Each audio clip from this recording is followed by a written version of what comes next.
This story begins with a very joyous event, namely a wedding that took place on a large estate. However, it was very unusual, not like all the other weddings in this empire. A man and a girl were standing near the altar. However, they were not dressed up at all. They were in their military uniforms and with very sad faces. The guards who were guarding the event were shocked, for there was not even a priest at this wedding, and only a few guests were present. The guard said he couldn't even believe that it could really be an Espadin wedding. His friend said it was the only way out, for the Bashars still do not believe in their god. One of the guards was Claude. He was also Leonardo's right-hand man, and the man did not understand why his lordship had to take a savage as a wife. But another assistant who was Leonardo's right-hand man, named Baron, told Claude to watch his tongue, for this wedding was an order from His Majesty. The guy only laughed and said that it was an order from the emperor himself, and since it was so necessary to make an alliance through marriage, he thought it would be better for His Majesty to get married as well, but he flatly refused. The Baron said that this marriage only proves that his lordship is as important as His Highness the Prince. The lad only sniggered at this, but his partner said that now that he and Bashar had formed an alliance, his lordship's opponents would bite their tongues. The Baron himself at this moment thought about the fact that they had been fighting the savages from Bashar all this time. But it was not easy because of their outstanding skills. Horsemen, archers, and many other things. However, it was very hard to fight them because of their belief in the power of nature. It seemed to give them more power in duels. Claude, who continued to observe the event, said that after all, they were just barbarians with brigands attacking empires, and he didn't understand how his lordship had agreed to this marriage with one girl of their kind at all.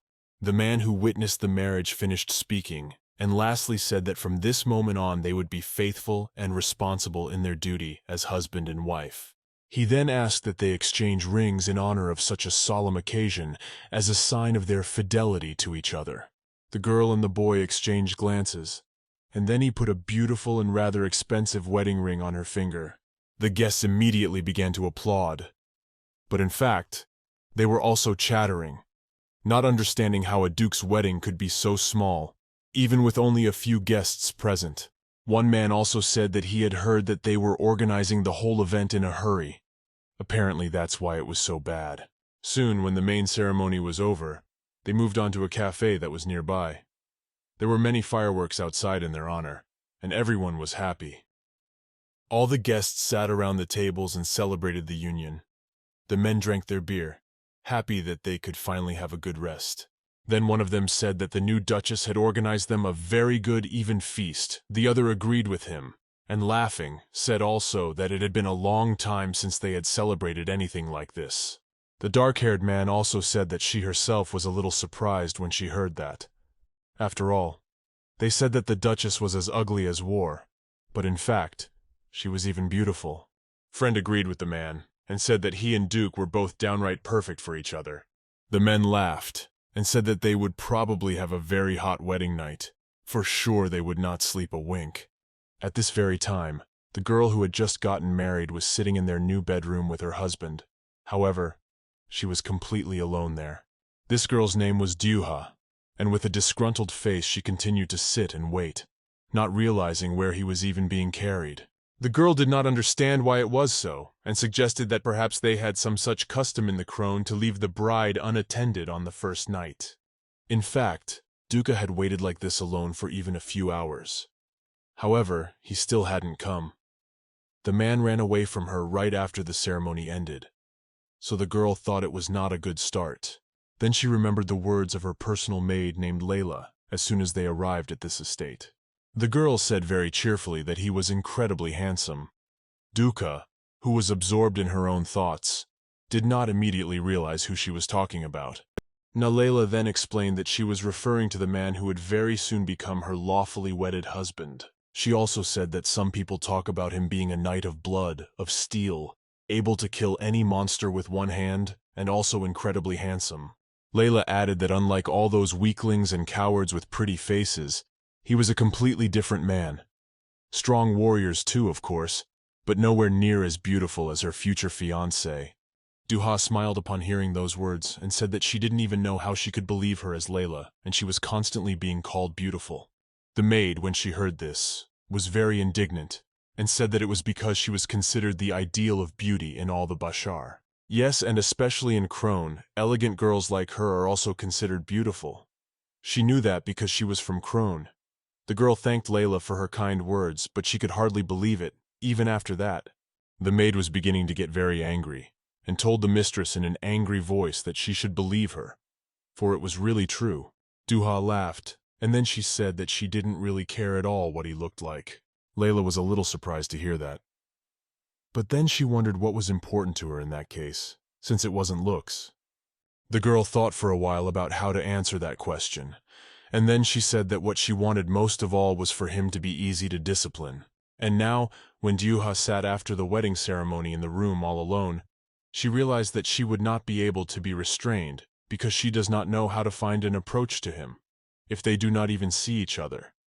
And now it should be, by the way, the first wedding night, which is very important. The girl continued to sit and wait, not understanding why it was taking so long for him to come to her. Some more time had passed since then. Oh, Duca was still waiting. She looked around the room and noticed the painting hanging across the room. The girl also noticed that it stood out very much because of the whole style of the room, and it was quite strange, because the bedroom was quite light, and this picture was all in black and white. Duca got up from the bed and walked closer.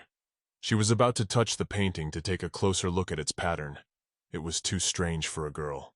However, as soon as she pulled her hand closer to the painting, she immediately heard a stern and cold voice telling her not to touch it. The girl froze in place and, slowly looking away, saw her new husband, who must have just come out of the bathroom, because he was wet and wiping his face with a towel.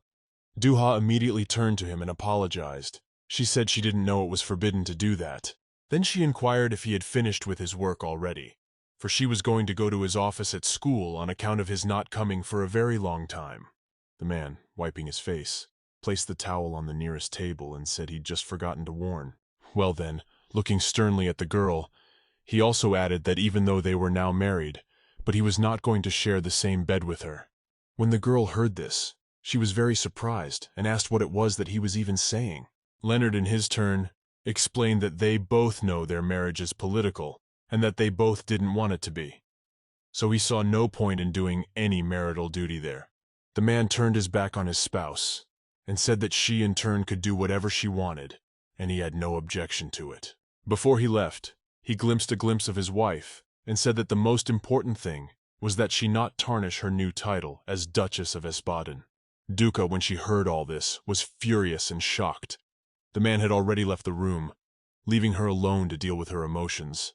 The girl didn't understand how anyone could be such a disgusting person and act like this at all. She couldn't stand it and started yelling loudly in his wake, telling him that she wasn't even going to share a bed with him, and he said his few words and ran right off.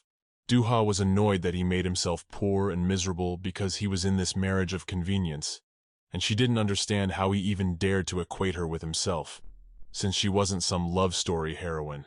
The man who had gone to his room said nothing. He could hear all the shouting, but he didn't care. Soon after, the girl finally calmed down, and then she thought that since things were unfolding like this, he would soon realize what kind of woman he had ended up marrying. The next morning, Layla walked to Her Highness and began brushing her hair to help her get ready. The maid had a hard time doing so, however, and told Her Highness that her hair was a bit brittle, and wondered if she had managed to sleep at all that night. Duca replied that she was all right, and also asked when her dress would be brought, for she could not come to breakfast in a Bashar nightgown. Layla smiled and said that the girl need not worry, for the maid with her new dress would be here very soon. And soon there was a sudden knock at their room. Layla was immediately happy and went to the door and said that it must be her. As soon as she opened the door, however, she was furious, not realizing how this could even be understood, for she had seen the dress that had been brought to her. Layla was furious, and pointing to the maid's outfit, asked if she was calling those rags a dress, because she didn't think so. It's just some rags that need to be burned. The maid said that all this was simply unacceptable to Her Highness. She would never wear it in her life. She asked the maid to bring her a completely different dress now, one that would look normal. The maid who brought this dress apologized, but said that her ladyship had arrived earlier than expected, so they had no suitable outfits for her except this one. When Layla heard this, she got even more angry and asked how such a thing was even possible. She shouted at the poor maid and asked how they even dared to blame Her Highness for what had happened, even though it was their mistake. The maid didn't reply to that. She only bowed and smirked evilly for a moment. Duha noticed this small and short-lived smile perfectly and was very surprised, not understanding why she was acting like this in the first place. Layla, in turn, kept shouting and said that Her Highness was to arrive for breakfast with the Duke, so she needed a beautiful new dress in which she would not be ashamed to walk out the door.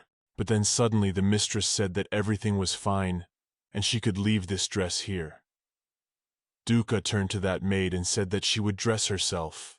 Both maids were very surprised, but the one who had brought the dress said she obeyed her, and soon she was out of the door. Layla in turn did not understand what was going on, and when they were alone, turned to Her Highness. The girl asked the Duha why she let her go, and Layla thinks it's appropriate that she should have told her off properly and punished her even to begin with. Well, the girl only smiled and asked her maid to let it go, for she thought the servants did not accept her as their new Duchess, for she ruled the wedding night alone.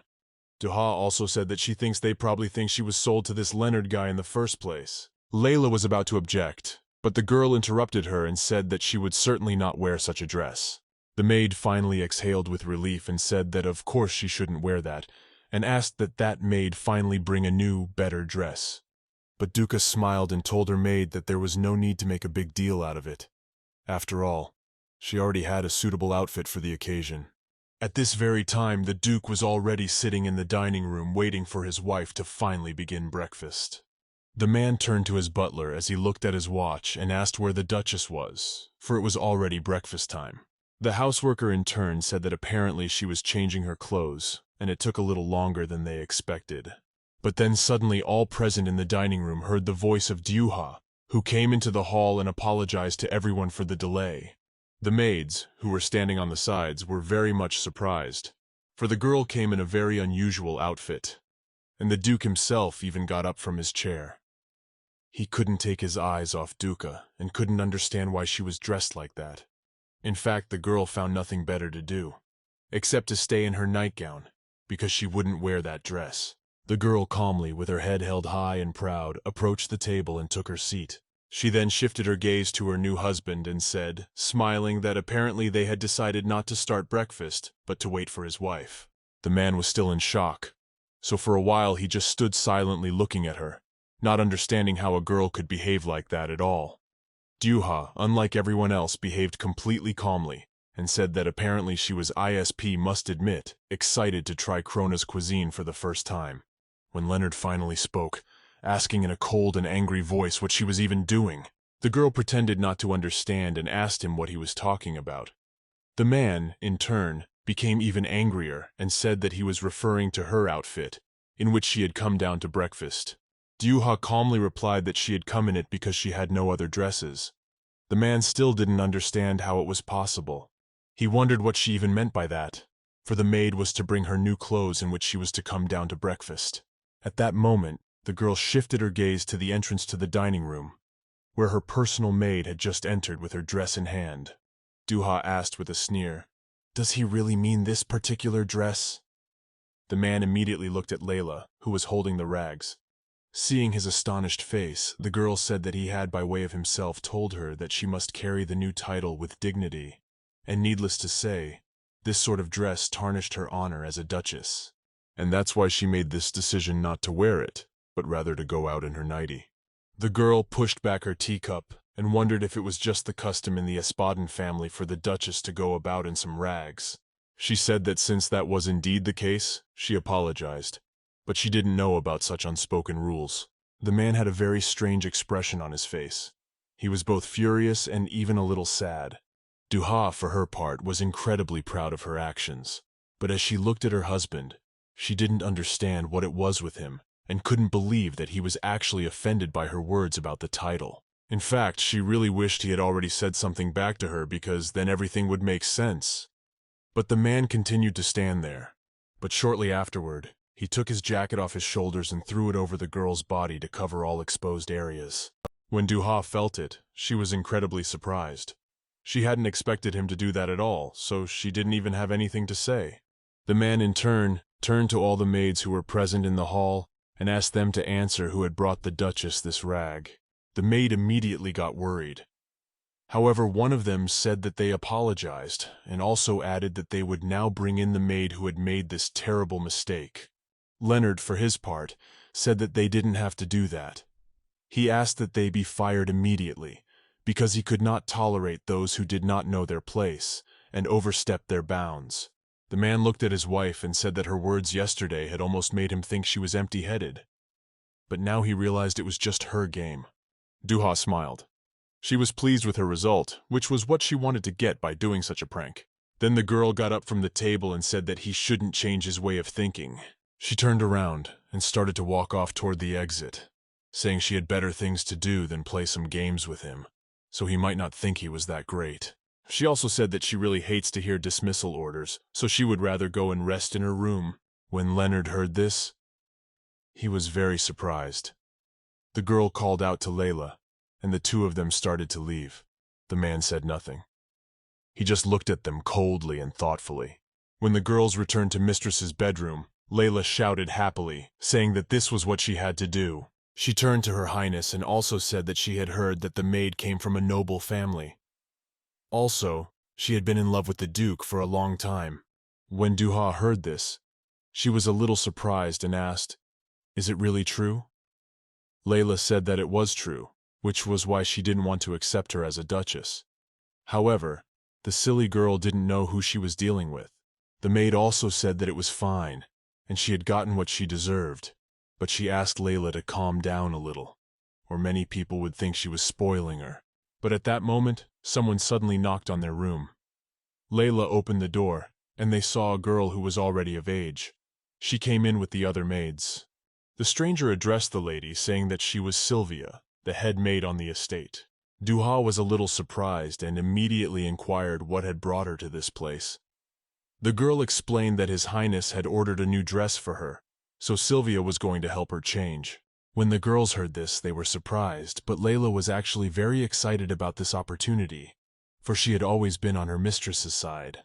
Sylvia came closer and, bowing, asked for a sincere apology for what had happened. She said it was her fault for not being able to keep her maid in line. She also added that his lordship had already taken care of everything, so the lady could just forget about this incident, because it would never happen again, and that girl had been punished according to what she deserved. Duca thanked her at once. The other maid came to the chair where she had left the gentleman's jacket and was about to take it away. However, as soon as the girl saw it, she asked if she could wait and leave it in her room. The maid was very surprised and did not know what to do. She came closer and said that his lordship had asked her to take it away. Duha, smiling, said that she was well aware of that, which was why she insisted that the maid leave her there. The head maid and the maid didn't understand what was even going on, or why they had to do this. However, Mistress's order was important, so they listened to her. When night fell, the lord was incredibly angry. He walked through the manor with very fast and confident steps. Soon after Sylvia had apprised her mistress of all the master's orders, she came to Leonardo and told him that, as he had ordered, the dresses had been delivered to her. She also added that she definitely wanted to take his coat as well, but the girl told him not to do that. Duha did ask that they not do that, for this coat is borrowed, so either the one who borrowed it returns the whole owner, or the owner himself personally takes it back. That is why, when night fell, Leonardo went to his wife's room to retrieve that coat. He opened the door abruptly and said that she must be crazy about him, so much so that she'd made all this fuss about the unfortunate coat. The girl got up from the bed at this point and said that he, in turn, was apparently crazy about the thing. She pulled out his coat and, pointing to it, said that since he had come running for it because of this one fuss, it was obviously dear to him somehow. Leonard immediately went over to her and, taking him away, said he didn't like strangers using his stuff, and there was nothing more to it than that. When the girl heard this, she asked, "Does he really consider her a stranger?" She also added that he was very cruel to his wife. The man did not answer anything, but only smiled. After a long silence, Duca also said that she had completely forgotten to tell him something this morning, and coming closer, added that she had not claimed that she did not want this marriage. The man, hearing this, was very surprised and asked her what she meant. The girl in turn replied that she had come to this place of her own free will, and no one had sold her. She was not a refugee from her country. The girl came closer to him and told him that if he wanted to get a quiet and submissive wife, he made the wrong choice in the end. For a while the man just stared at her. After that, in a quiet voice, he asked, "What does she want after all?" Duha said that through this marriage, he was able to gain the emperor's trust and the loyalty of the aristocracy. She, on the other hand, received absolutely nothing in return, and the girl had no intention at all of being a stranger in a country where she knows absolutely no one. So she too should benefit from their marriage. When Leonard heard this, he asked what she meant by the word benefit. And then the girl said that she wanted full rights of a duchess, as well as recognition from the Esbaden family. When the man heard this, he was very much surprised at her condition. He watched his wife carefully, who was smiling happily as she said her terms, and thought that she wasn't very simple after all. Leonard realized that she knew how the crone felt about the Bashars, and what their and others' opinions were, and yet she wasn't even the least bit embarrassed when she asked all this of him. The girl acts completely confident the whole time and doesn't even think about being shy. After a while of silence, the man did smile and said he agreed. It would be as she said.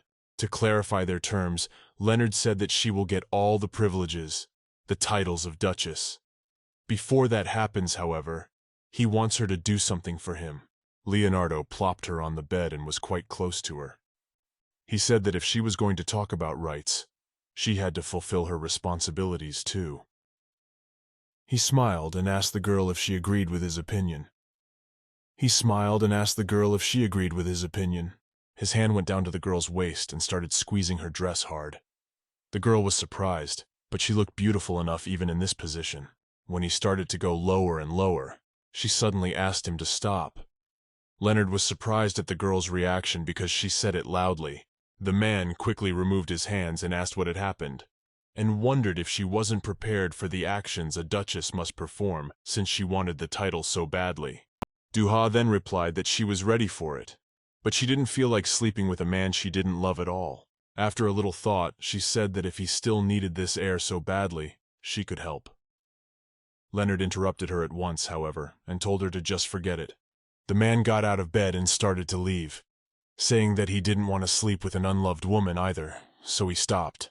The girl sat back down on the bed and said, "Let it be," as he says, and thought to herself that she actually had a lot of experience fighting men on the battlefield, but not in bed in any way.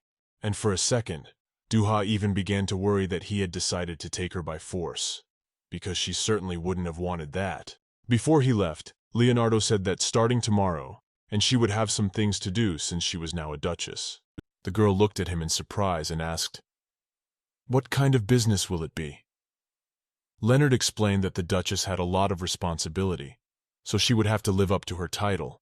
When the girl remembered those words he had said, that if she wanted the right, she should also be ready for the responsibilities, she realized that it was very reasonable and what she needed.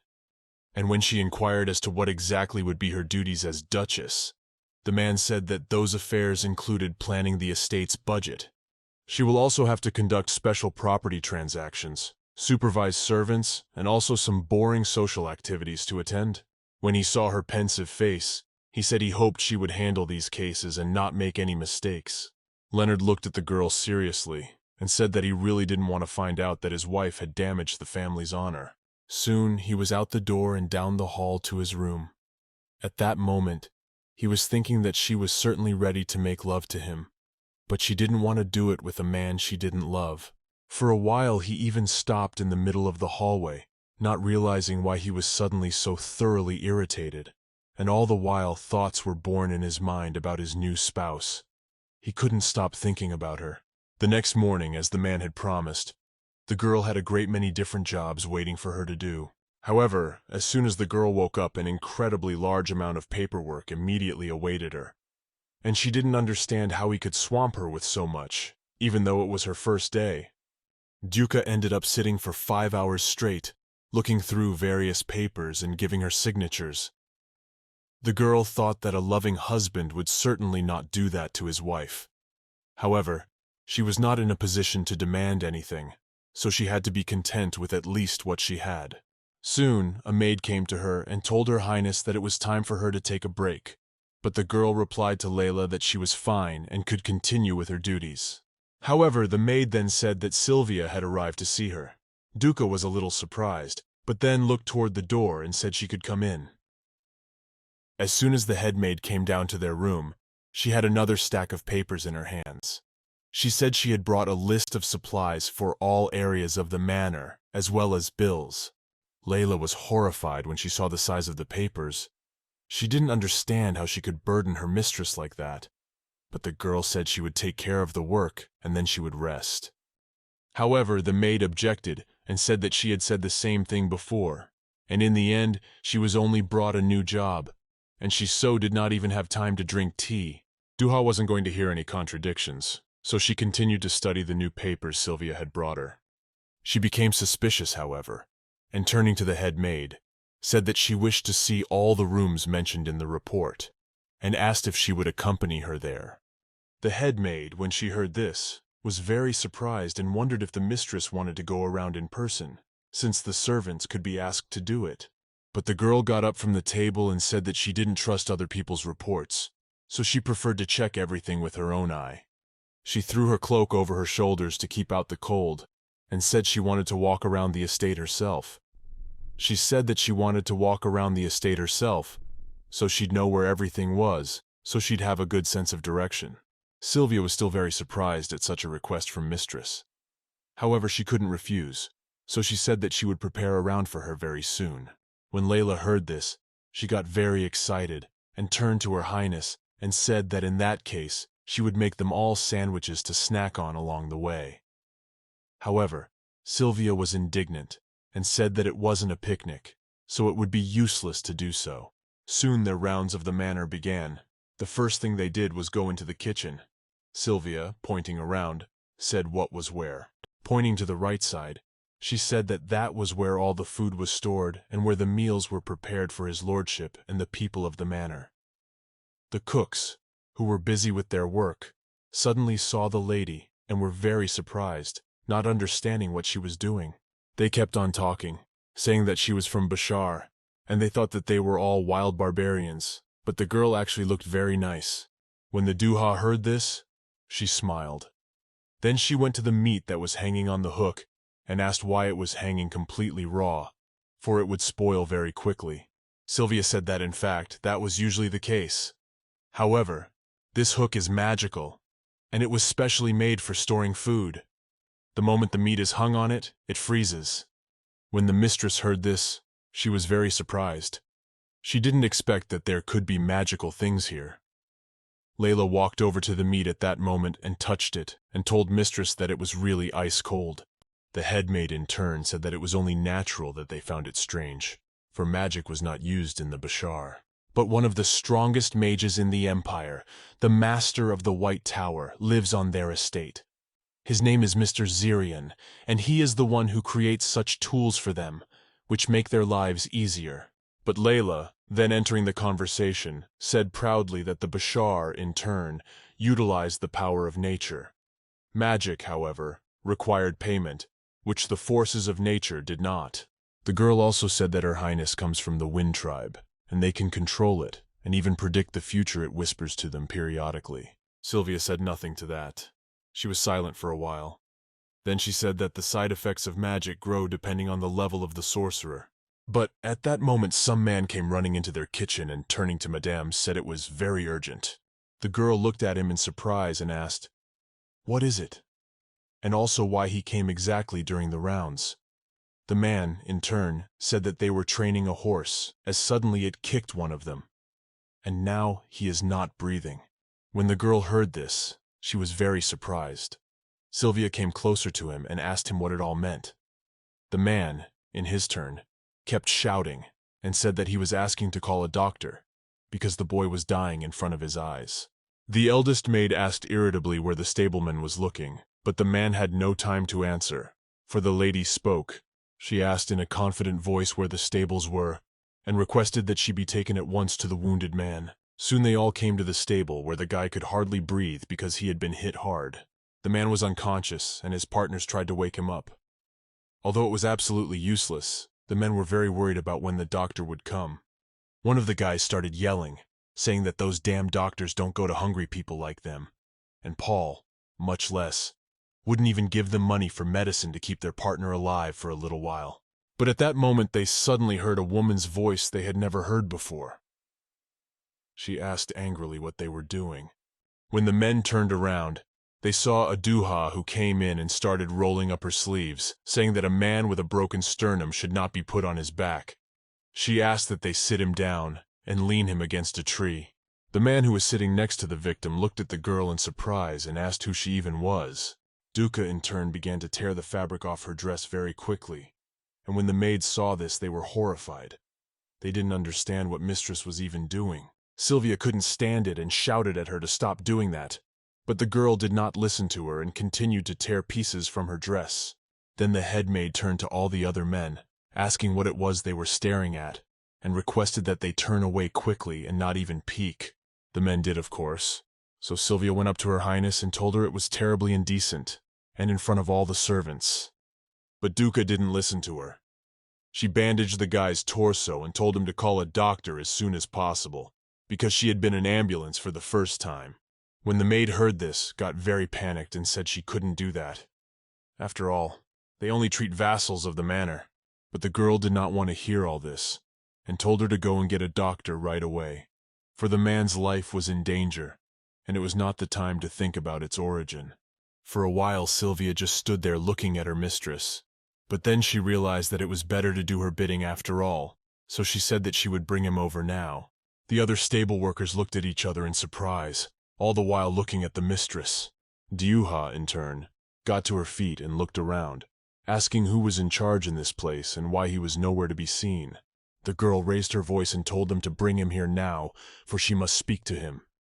At this very time Leonard arrived from his sortie on horseback and with his guards.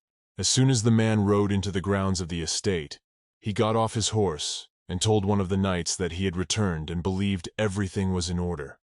Leonardo also added that this horse had been stumbling a lot lately, so he asked the boy to take him to the stables for inspection. The knights didn't say anything, but just looked at each other. When His Highness saw their frightened faces, he asked what was wrong. One of the knights said that he supposed that the stables were now out of the way. He soon quickly told what had happened there, and when Leonard heard about it, he was very surprised that the Duchess had actually done it. As soon as the girl asked to be brought from the most in charge, the guys immediately started arguing very loudly, and one of the stable boys said that Paul didn't deserve to be in charge. The men began to fight. The boy was indignant and asked what he could say in front of the Duchess, but he asked the man to be quiet because he would say everything that had come to a boil in the meantime. The man asked for Her Highness to listen, and then said that Paul was forever losing the money he was supposed to be paying them, and with him so also Sir Nate. The guy said that when an accident happens like this day, they won't even spend a dime on medicine, let alone call a doctor. Therefore the guy was ready even to kneel down for Mistress to punish him on merit. Soon after that, Duha returned to her office and began to think about solutions to this problem. The girl changed into a new dress, for the one she had on was all torn up. Soon afterward, Sylvia came in and told her that the worker had been shown to the doctor, as she had asked. Duha inquired, "And how is he now?" The girl replied that thanks to her help he was still alive. There was a short silence afterward, and Sylvia inquired whether she intended to punish Fields for his act. The girl pondered this for a while and afterwards said yes, and also inquired, "Is it really that important?" The head maid said that Payne was one of Sir Nate's men. When the Duchess heard this, she said that the name was coming up more and more often, and wondered, who is he anyway? Sylvia was worried, but then said that Sir Nate was his lordship Duke's uncle. Since the Duke's parents had died in a carriage crash, Sir Nate had become the head of the family, even though Paul deserved to be punished for it. But Sir Nate might take it as a lunge in his direction. When Duha heard this, she immediately thought about it. She realized that her decision could be taken as political, and concluded that it was not so easy to do anything in such a family. After some time had passed, the mistress called Paul, the head stable boy, to her office. When he came, he apologized to Mistress and asked if she had summoned him. However, As soon as the man entered the room and saw the beautiful mistress, he was very surprised, because he did not expect that she could be so enchanting. The girl, in turn, got up from the table and began to walk closer to him, saying hello and asking, "Is he really the Paul?" The man at that moment thought that she was very pretty for a barbarian, and concluded to himself that apparently not all of them had ugly faces. But he quickly dismissed these thoughts from his mind, for it was all the same, for this girl was only a woman who was of no use even to the Duke himself. So Paul replied that it was right, that was his name, and also inquired, why did the Duchess wish to see a commoner like him? The girl, along with her maids, came closer to him and said that she wanted to discuss this year's budget that he had written. As soon as Paul heard these words, he was very surprised. Duca, in turn, took the papers and said that he was too high for the stable, and that he was asking for as much as 20 gold pieces to fix the old tools. And it wouldn't be a problem. She could allocate that money. But the only thing is, the employees are saying that they took a pay cut because there wasn't enough money for the renovations.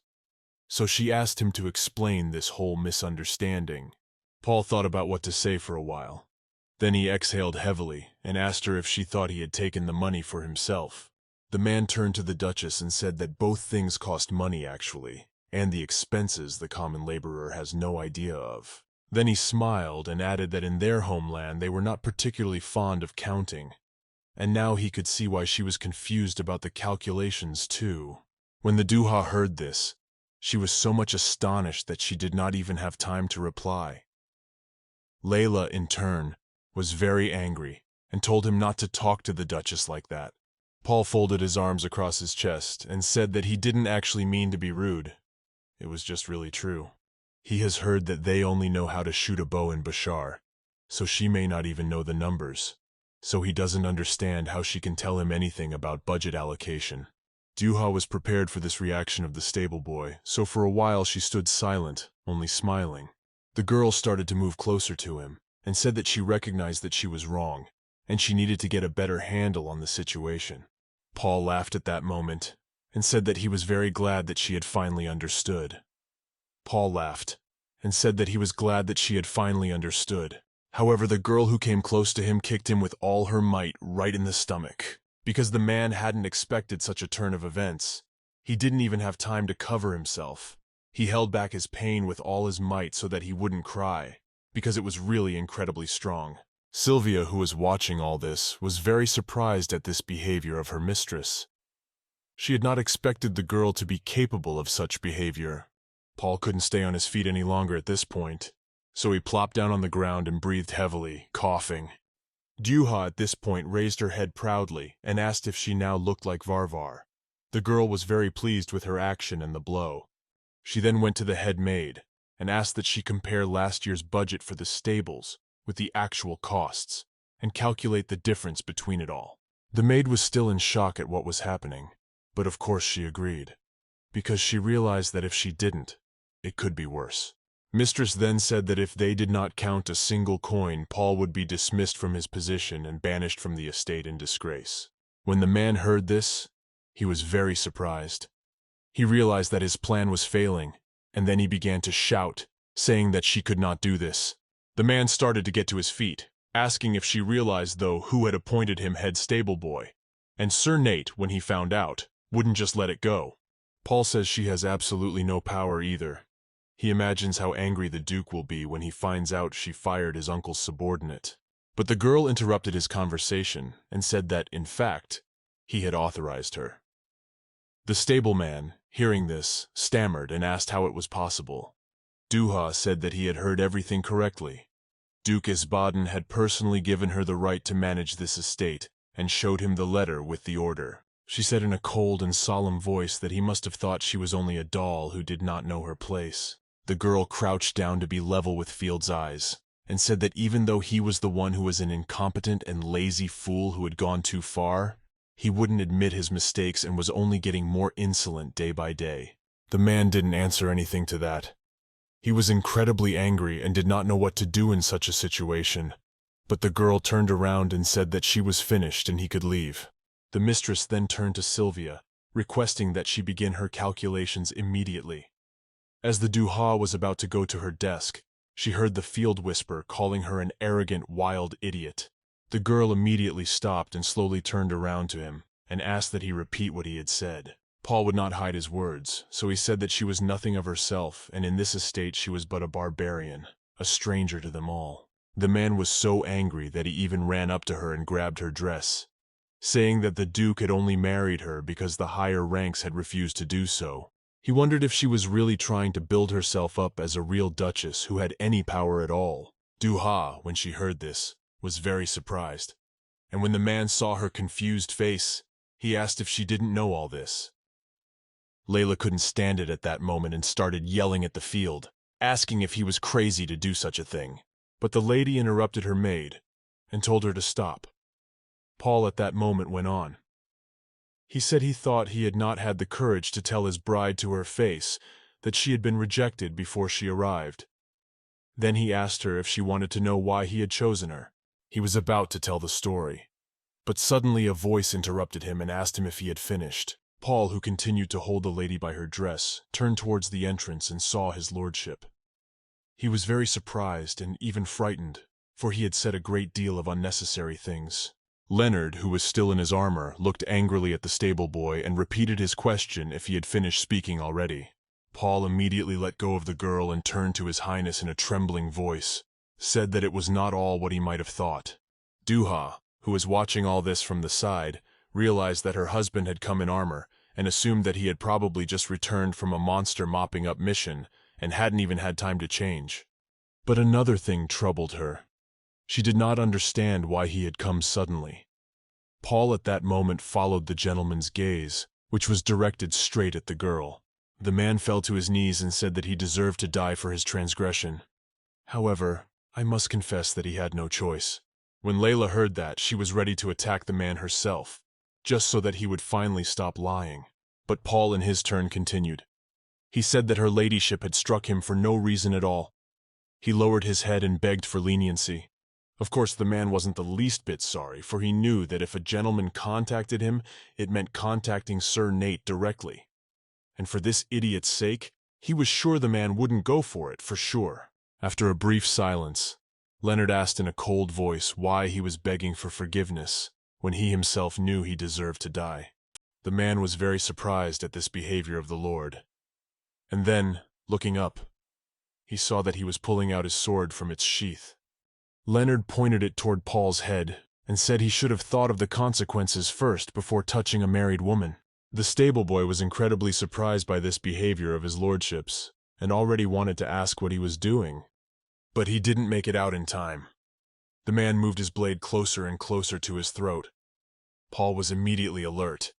He did not know what would happen next. Then he began to shout at his highness, stammering, and said that he himself knew, after all, if he punished him, Sir Nate would come to a rage. The boy immediately saw how wary the Duke was and thought it was working. Then he said he didn't need it, and if he went too far, he'd regret it. But at that moment something happened that Paul certainly didn't expect.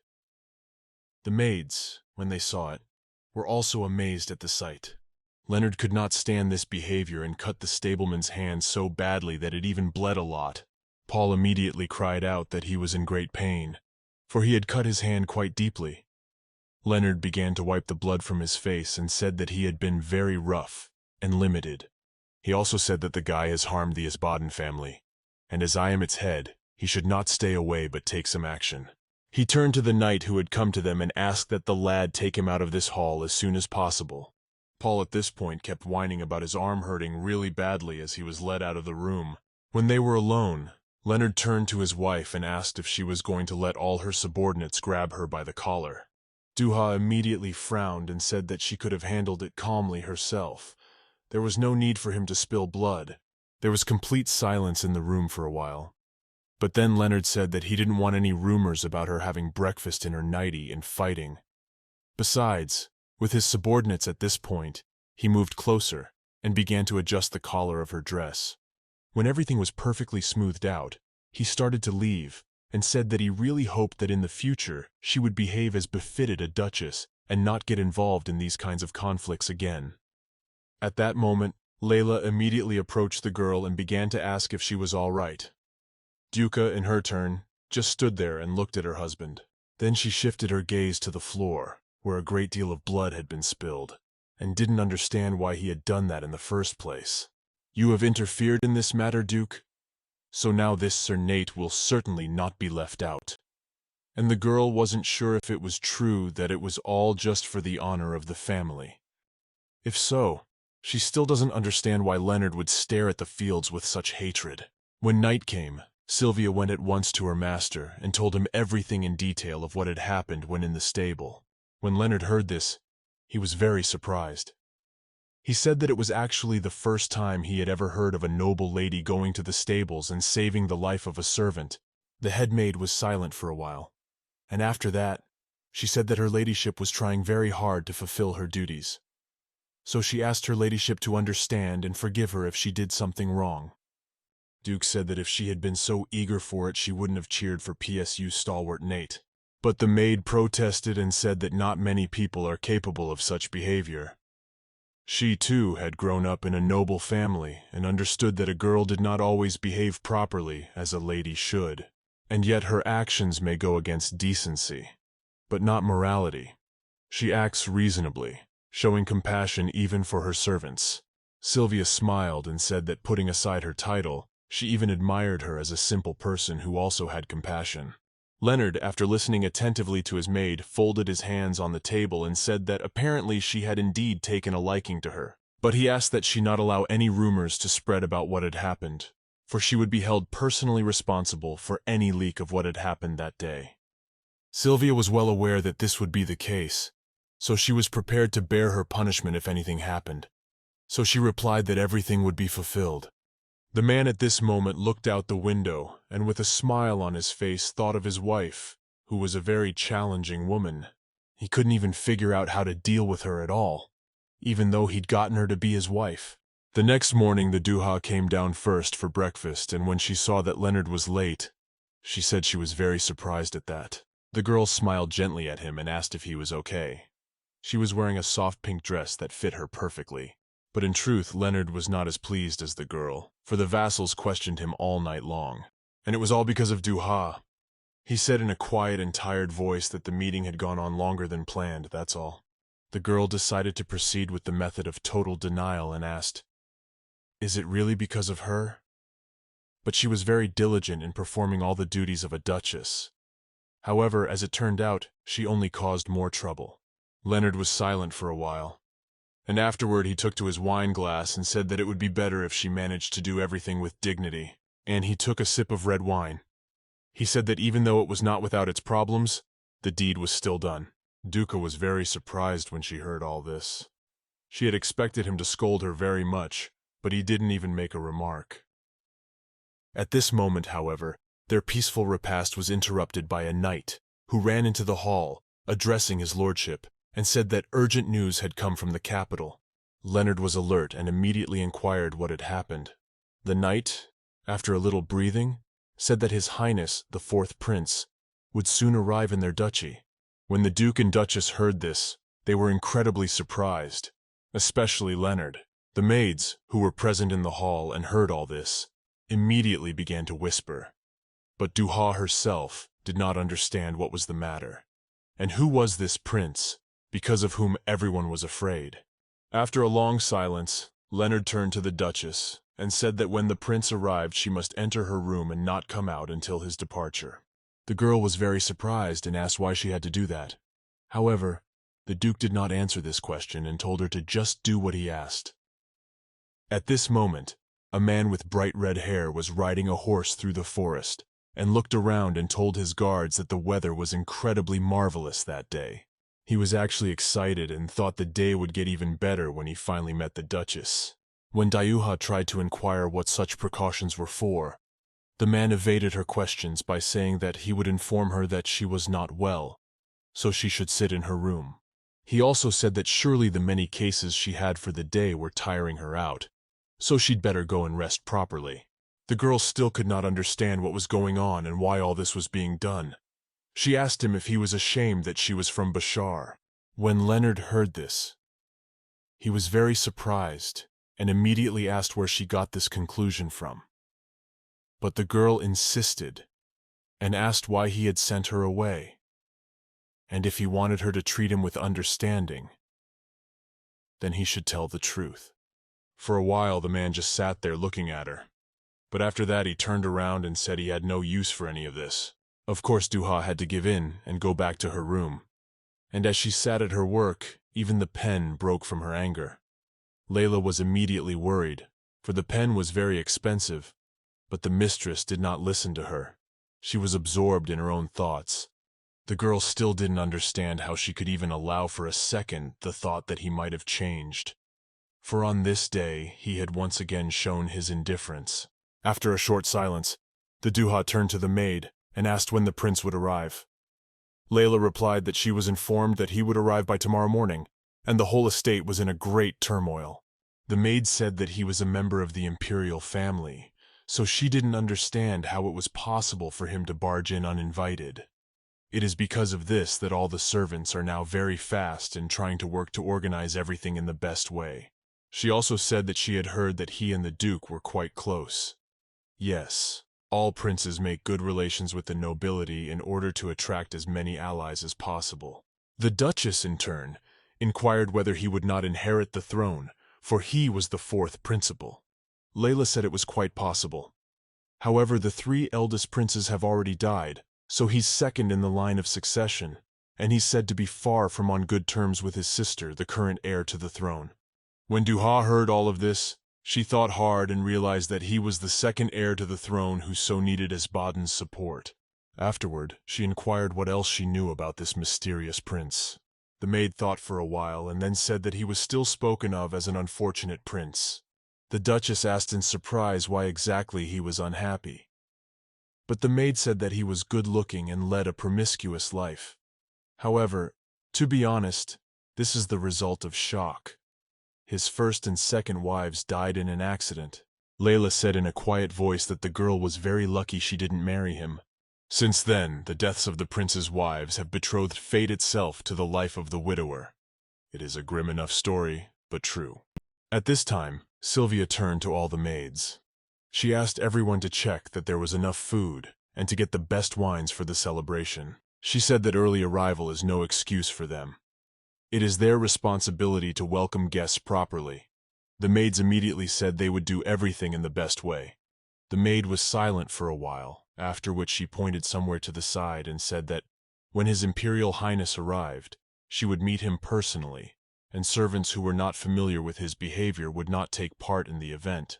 The maid said that they would do everything, when suddenly the voice of the butler was heard, saying that His Imperial Highness, the fourth prince, had arrived. And soon afterward the multitude of knights who had accompanied the fourth prince entered the hall. The man himself, when he saw the maids, said that it was not worth such lavish greetings. Leonard had already come down to greet the guests. He smiled at the boy and asked the Duke how he was doing. The fourth prince's name was Justin von Vantrum. The man smiled and told the Duke that he had even freshened up from the last meeting. To this, Leonard only bowed, greeting His Highness the Emperor.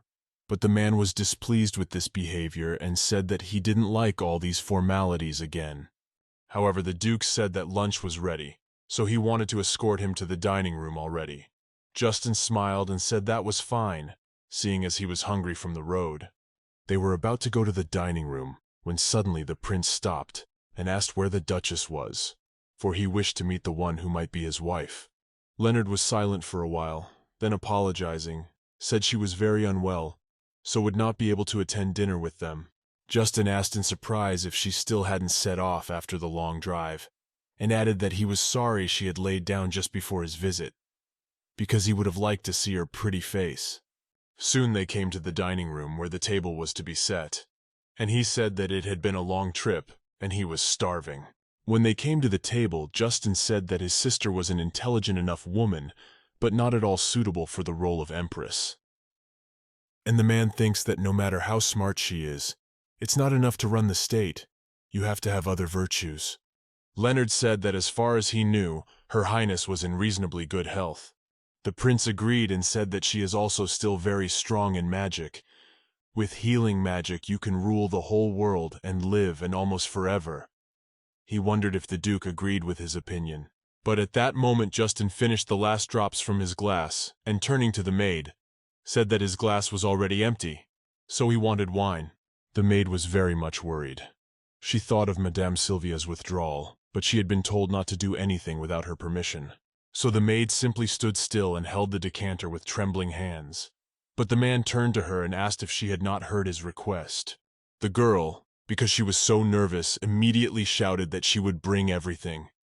But because she was in an incredible hurry, she twisted her leg and began to fall to the floor. In just a second, the girl was on the floor and the decanter of wine was spilled all over the room. When the prince looked at her, he was furious. They were silent for a while, and the maid apologized to His Highness, saying that she had slipped by accident. She apologized so many times, but then suddenly Justin smiled and asked her to look at him because he wouldn't hurt her. The maid tremblingly thanked His Majesty for such kindness.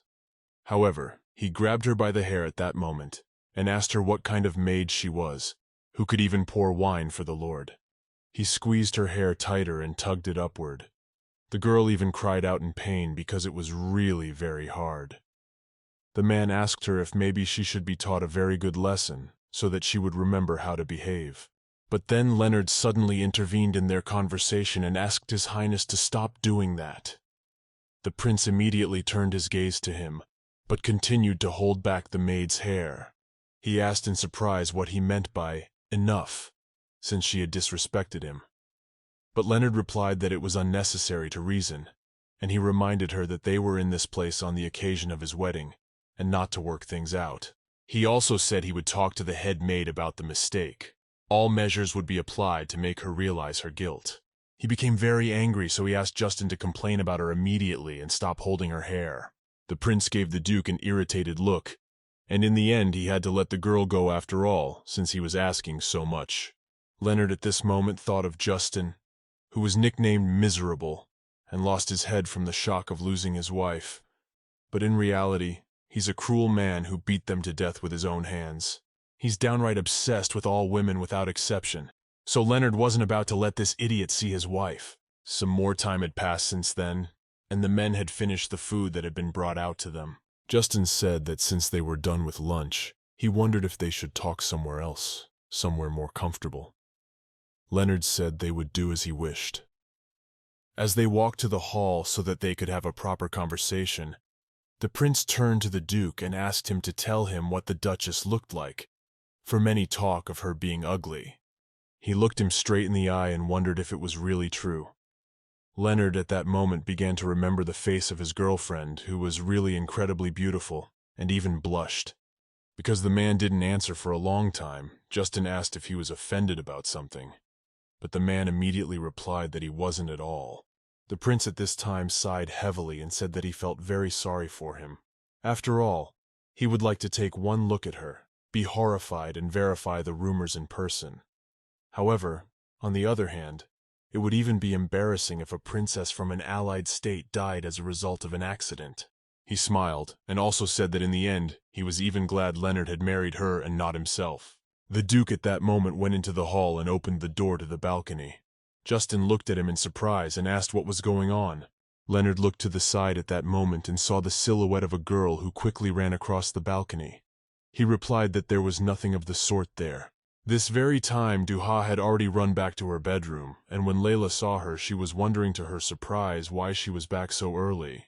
She wondered if something had gone wrong for her, since the girl was going to meet the prince in person. Duha was very wary, but after remembering all these conversations, she was even scared, especially from the words of the prince who said that it would be terrible if she suddenly died as a result of an accident. After thinking about all this, she turned to Layla and told her to ask Sylvia to come over when she was done with her work. Some time had passed since then, and Sylvia, who was incredibly tired and disheveled, came in all the same. Mistress asked if she had summoned her. She also apologized for the delay, but Duha, who was already sitting on her bed, told her not to worry, and also said that she thought this appointment had gone quite well. Seeing Sylvia's tired face, the Duha said she had just a few questions for her. The maid nodded immediately, signaling that she was ready to answer them. Then Duha asked her first question and asked if it was true that she was to be married first to the fourth prince.